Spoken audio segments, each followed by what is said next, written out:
Hello everyone and welcome to Victoria's Cantina. Today we're having a look at the Hasbro Star Wars The Black Series 6-inch scale Obi-Wan Kenobi, aka Ben Kenobi. I purchased this figure along with this entire wave of 6-inch Black Series figures from BigBadToyStore.com. Be sure to check them out, there is a link down below. So recently I held a poll on Twitter asking people to pick the Black Series figure from this latest wave that they wanted me to review first. We got 27 votes, Ben Kenobi and Darth Revan tied. So I said, I'm just going to review both of them back to back. So here's old Ben, that crazy old hermit that lives out beyond the Dune Sea.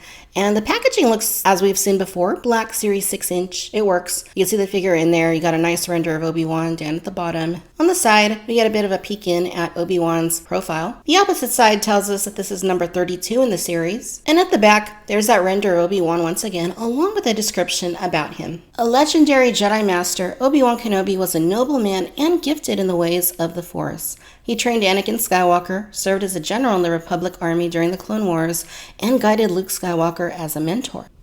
Here is the top of the box, and there's the bottom. Okay, so 6-inch Obi-Wan. I was at San Diego Comic-Con this year, as you probably know, and they had an exclusive of this figure that came with the little table that he had in his hut, and it had a little holographic Leia. And I was super bummed out because that was sold out when I was there at Comic-Con and I wasn't able to get him. Subsequently, they released this figure online along with the other two exclusives, Jyn Erso and Kylo Ren. And I just missed him every time he went up. So he's still very expensive on eBay. So the second best thing I could do was just have the regular release figure, which it's the same figure, just without the extra accessories. So, okay, I'm going to go and get him unboxed. When we come back, we'll take a closer look and see what he's like. Okay, so here's Obi-Wan Kenobi out of the packaging. First impression is that he looks quite good. He's got a good likeness. I do have some issues with that robe, but we'll get into all that in just a little bit.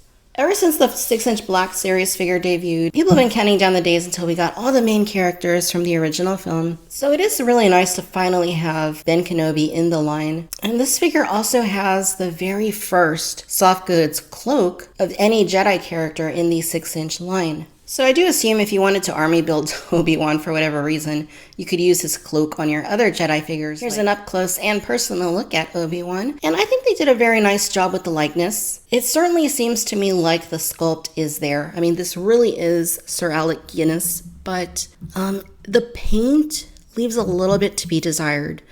It looks good for a Hasbro, $20 figure. It seems to get the job done, but the paint could have been so much better. I mean, he just looks so pale.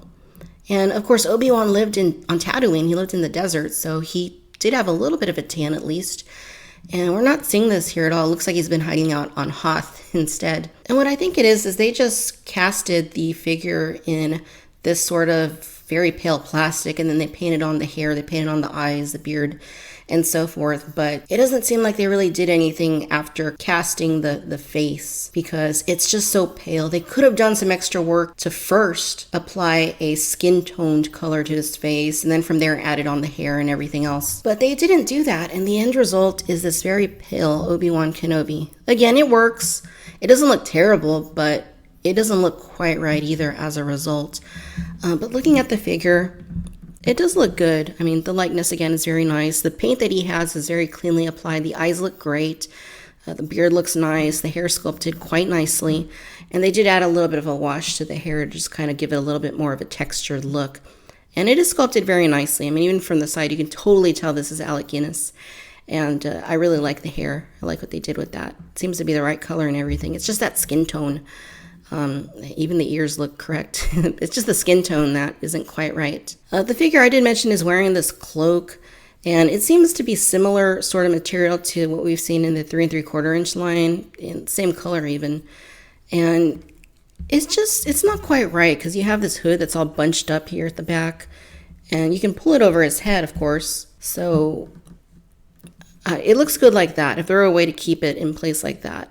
Maybe if they had some little pins or something to hold it in place on the sides like they did with the Emperor, it would have worked better. But I mean, it's just too much volume going on right there. And not to mention the cape has all these little threads and stuff. Or the cloak has all these little threads sticking out, which I don't really like.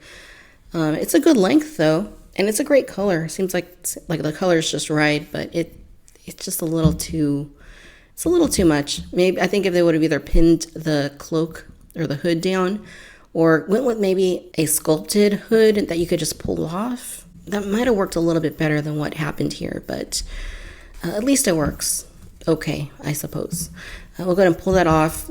And I think it looks better without it. I think it looks more like Obi-Wan without that cloak. The sculpted robes look very nice. There's a lot of nice detail and texture going on. And he just seems more film accurate without the cloak. He's even a little bit hunched over, actually, if you look at his neck. You know, he looks like an old man. You do get that unsightly neck joint at the back. So that is kind of a bummer because it looks a little odd.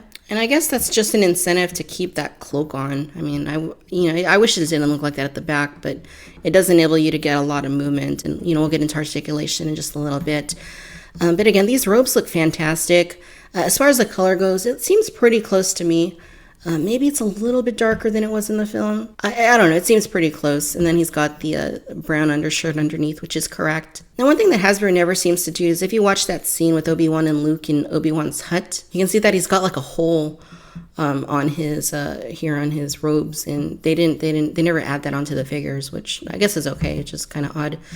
But I really like what they did here. The color looks great. It looks good. I really like what they did here. You do get these big slits right there for his legs so that you can articulate him. And it doesn't bother me all that much. I'd rather be able to get a little bit extra movement out of him than have him be really restricted in this case. The belt looks good. It's got a little pouch right there. It has a leathery sort of look to it. I like how it has this darker sort of brush look to the buckle. And it looks nice. It has a very nice aesthetic to the belt. And again, very nice texturing on these robes. I really like how they did that. Here at the legs underneath, you're not going to see them all that much unless you kind of pull them out. But he's got brown pants on, and he's got brown boots. Not a whole lot going on. The sculpting is nice, but as far as paint goes, they're basically just brown. So nothing too crazy there. You get peg holes on the bottom. I like the end result of this figure. Like I said, my biggest problem so far are the color of the face and then the soft goods robe. The hands here they seem to be a little darker than the face. So that is interesting. Now, in terms of articulation, we do get that ball joint at the neck. And again, it does give you a pretty good amount of movement. You can go down, you can go up a lot, actually. Probably more than any other Black Series figure, just about. You don't get too much of a tilt with him, just a very little. And again, you get that ugly joint from the back. So, I mean, that's just kind of one of those things, if you couldn't see that joint, you wouldn't be able to move the head up as much. So it is a trade-off. Here at the shoulders, you got nice ball joints, no restrictions. Ball joints at both of the elbows, and they move about quite nicely. The wrists are both bend and swivel, and they both move forward and back. Both of them do that. And right here at the waist, you get a ball joint. It's got some decent movement to it. Here at the hips, you can do his Obi-Wan Kenobi Jedi split. And it's not too restricted from the robe. Again, he does have those slits there for a reason. So I doubt he would ever do this in real life. Well, maybe he does. Maybe he'll bides his time on Tatooine doing yoga or something. Who knows? He's got swivels here at both of the thighs. He's got double bends at the knees. And then he's got ball hinging at both of the ankles along with your rocker swivels. So overall, he is very nicely articulated. I got no issues at all with the joints. So Obi-Wan comes with his blue-bladed lightsaber, and I think it looks really good. If you look at that hilt up close, it is accurate. A lot of the time, Hasbro takes shortcuts and doesn't do the lightsaber correctly. In this case, the sculpt is very nicely done. They did a really good job. And I like it. It's correct. It's definitely not Revenge of the Sith. It's certainly A New Hope. So props to Hasbro for not taking a shortcut here. And another thing is I really like this darker shade of blue lightsaber blade. You can pull the blade out from the hilt. You just kind of got to forcefully pull on it. It is obviously very hard to get off. And once you get it off, you can see there's a little extra detail there on the hilt, which is film accurate and which I like. I just wish it wasn't so hard to get this blade out of there. And you can get the lightsaber hilt onto Obi-Wan's belt because you have that little latch right there, and then you have the D-ring at the end of the lightsaber. So you're basically just going to line it up. When you initially do it, it's a tight fit, but after you've done it a couple times, it seems to fit on there a lot better. So that is really cool. I'm glad that Obi-Wan can carry around his lightsaber like that. Alright, ladies and gentlemen, so there you have it. This is the Hasbro Star Wars, the Black Series, 6-inch scale, Ben Kenobi. Overall, you guys, I think they did a very nice job with the figure. It's not perfect. There are some issues I have with it. Mainly the fact that he's just way too pale and it makes him look very washed out. And then the soft goods cloak, especially the hood part of the cloak, which I have some issues with getting to look natural. But the sculpt in the figure is probably one of the very best I have ever seen in the 6-inch Black Series. I think that the sculpt is pretty close to perfect. If they would have just made the skin tone a little bit more tan, it would have given it a little more dimension, and I think that would have been for the best. But the rest of the figure looks great. I think that the sculpted robes are very nicely accomplished. There's a lot of texture and detail to be seen. Maybe a little bit of an extra wash to kind of bring out more of that texture would have been nice, but I'm pretty happy with the way they turned out. And as I said earlier, I think this figure actually looks better without that cloak. He just looks more like Obi-Wan to me for some reason. The lightsaber is great, the articulation is great. I am really happy with the figure, but again, that skin tone just needed to be darker, then it would have been pretty close to perfect. But in any case, if you're collecting the 6-inch Black Series line, you definitely need Ben Kenobi in your collection because it's Ben Kenobi. You gotta have him. So I do highly recommend that you pick him up. It's nice to finally have him in the 6-inch line, and here's hoping they round out the A New Hope figures by giving us Tarkin and by giving us more aliens like Hammerhead, because we gotta have more Cantina aliens in the line too. And why not do a Death Star gunner while they're at it?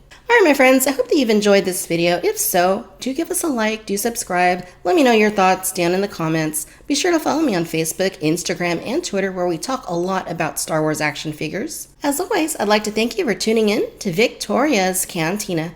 Until next time my friends, bye bye.